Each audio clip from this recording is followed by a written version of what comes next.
Welcome to the Jill on Money Show. It's Sunday, October 29th, and we are here answering financial questions every single day of the week. I know, it's crazy.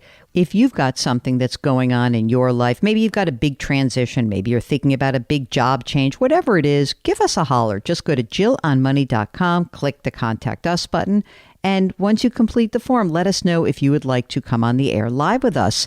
If you check that little box, Mark does everything else. And it's so much more fun when you come on live. Not only do we get to extract more information from you, but everybody wants to hear your story. You can change your name. Shh, we won't tell anybody. While you're on the website, check out all the content that lives there. We've got a free weekly newsletter. We've got the blog. You can check out the videos section and resources. And of course, you can subscribe to Jill on Money Live, $35 for a year's worth of quarterly live webinars and lots of bonus content. You've got to check it out. And our upcoming webinar in December, year-end financial and tax planning. We got it going. Okay, right now, let's talk to Susan, who's on the line from New York. Hi, Jill. Thank you so much for having me. I'm calling you because I'm looking for advice on how to preserve my IRA account value. I'm 60 now and working at a job earning much less. And I want to see what I could do to preserve that money and make sure that it's there when I need it for retirement. I love that you're still working because, we've been getting a lot of people in their 50s who are not working. And I don't know, I am, in my mid 50s. I can't relate, but you're still working. Tell me, are you married, partnered, single? What do you got in your life? I'm married. My husband is considerably older than I am. He is taking Social Security and working as he can, but I'm the main breadwinner in the family. Wait a minute. How much older? 11 years. Uh-oh. Tell him you're trading him in for two 35-and-a-half-year-olds. He's a great guy. He really All right. So you love him. Big deal. Okay. So he's retired. He collects Social Security. How much is his Social Security? It's about $18,000 a year because he took it early, but he does work as well when he can, contract work. Okay. And how much does he bring in? So it was about $23,000 altogether. All right. Now you said you're working, you're making less money. How much are you earning? This year, I will earn about $75,000. Now, tell us a little bit about your savings between the two of you. So let's do you first. You mentioned you have an IRA. So how much is in your IRA account? The IRA is worth about, right now, about $820,000. Great. Fantastic. Okay. Does your husband also have an IRA?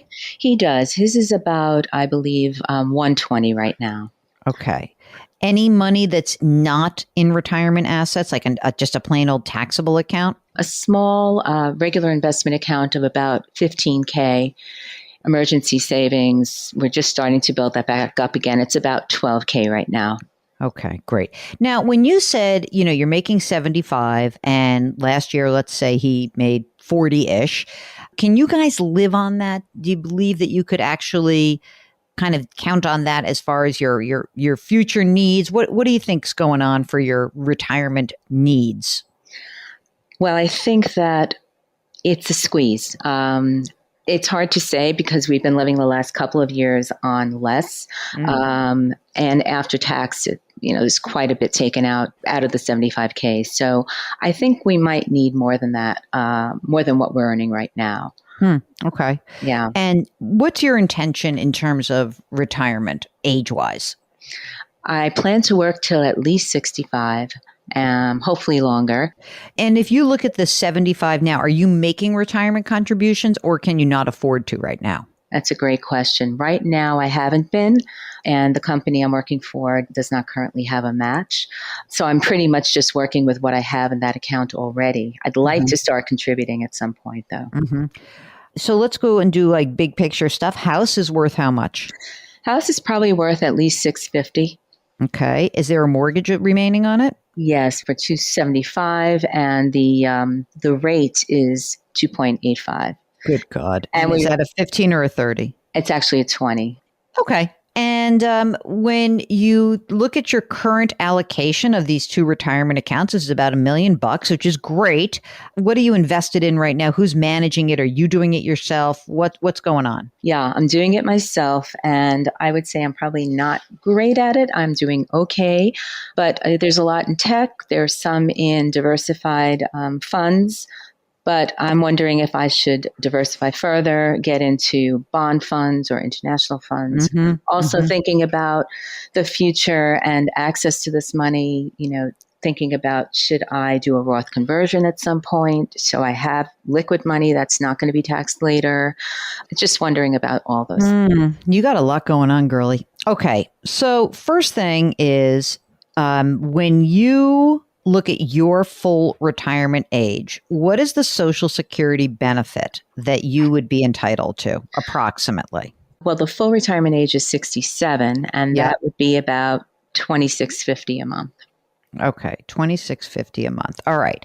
You will have about $32,000 in your Social Security, and added to his $18,000, that gives you $50,000 a year. And what you're saying to me is you actually need you need more than that. It sounds to me like you think you might need at least another 50 or 60 grand a year to manage your lifestyle. Is that right? It's just hard to say. If I move, it'll probably reduce. Yeah. But if we stay, probably so. Yeah. Okay. Because here's the problem as I see it. You asked a simple question, and you see, this is why it's so good to come on the air with us.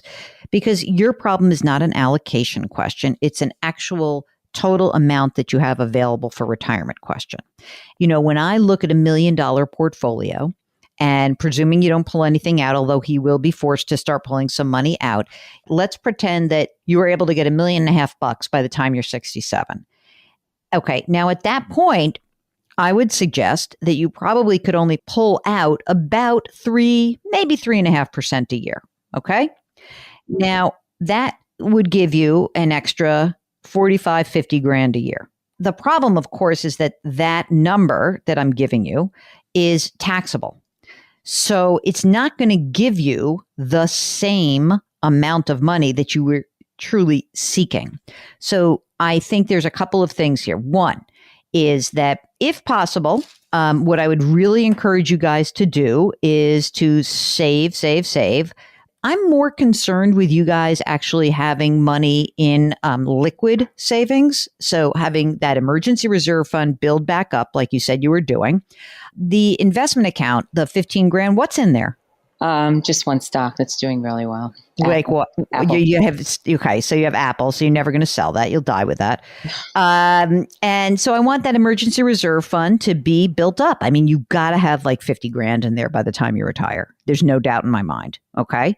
Now, in terms of the money that you have invested, where is that money held? Is that at a big fund house? Where do you? Yeah. Yes. Okay. Mm-hmm. Is that like a Vanguard, Fidelity-ish kind of place? TDA. Okay, great. So I think that what you're going to need to look at is, how am I going to invest my $1 million today and try to be more reasonable in the risk that I take? Because if that $1 million portfolio just ends up being, 1.5, which I think is possible, that's great. But if at the moment you're about to retire, it's not 1.5, it's 1.2 because we're in the middle of a bear market, that would be really bad. Here's the choices for you. I think that you could probably take the money that's in the retirement account, the two accounts, and try to really plan for a little bit more of a balance. So if it's like mostly in stock and stock mutual funds, then I would really be looking and saying, first of all, individual stocks, probably not the smartest thing for you right now. And if you've made a ton of money, fantastic. Take the gain and move on because it's not taxable to you, right? You're just going to do it inside the retirement account. And then I would think that you really have to start looking at, if you are truly like 100% stocks, like I'd love to get you more to at least a 70-30, which is a great growth portfolio. So I think that you should be working towards that. Now, you could add a bond fund, an intermediate term bond fund, but whatever money you think your husband's going to need to take out at age 72 for his required distribution, that money has to be in cash at the age when he is 72, then that money has to be in cash. Okay, so you can't be messing around with that. So in some respects, his portfolio should be lower risk than yours. And then I think the real question is, there's a ton of money in this house. Knowing where you live, I don't think that value is going down. I think what is most likely for you guys would be that you're working at least to your age 65, hopefully 67, if you still like what you're doing. If your cash flow allows, I'd like you to beef up that emergency reserve fund first, then start using any sort of retirement account. And frankly, I don't really care. I am fine with you putting money into the IRA. You could probably do a Roth IRA just because your income is not, I mean, it's funny. It's like you're not in a high bracket, but you do live in New York. So I know you get hammered in some respects, but you're in the 22% tax bracket, between all of your income. That's fine with me. If you want to make that a Roth, that's fine. It's not imperative. What's most imperative is that you keep working and save. And then I think that you're going to really be an interesting place, because I think if things are way better than expected and you stay in touch with us and, all of a sudden it's a few years from now and you're like, Jill, you're such a Debbie Downer. My $1 million is 1.4. I'm making a ton of money. Life is good. And I really want to retire when I'm 65. And then we can talk about that. On the other hand, if it's the downbeat scenario, then you might say, you know what? I don't want to retire yet. And if you're willing to do that, if you feel good about that and you're willing to say, I might have to work a little bit longer, 67 maybe is the right age. Maybe that is the right age. And I think that I think you're fine. Like, you have the assets. It's a question of like the wants. If you love living in this house so much and in this area so much that you really want to make it work, you're going to work longer.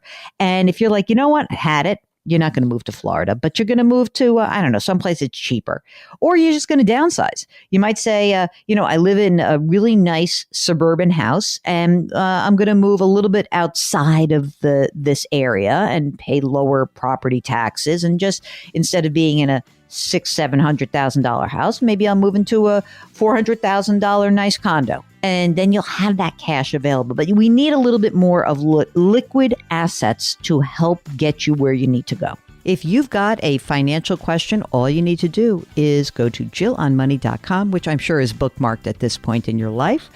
JillOnMoney.com. Click the Contact Us button. We'll get your note. Mark does everything about arranging to get you on the air live. It's very easy to do. All right. We want to thank you so much for listening, and we hope that you will lift someone up today. Change your work, change your wealth, change your life. Thank you for listening, and we'll talk to you tomorrow.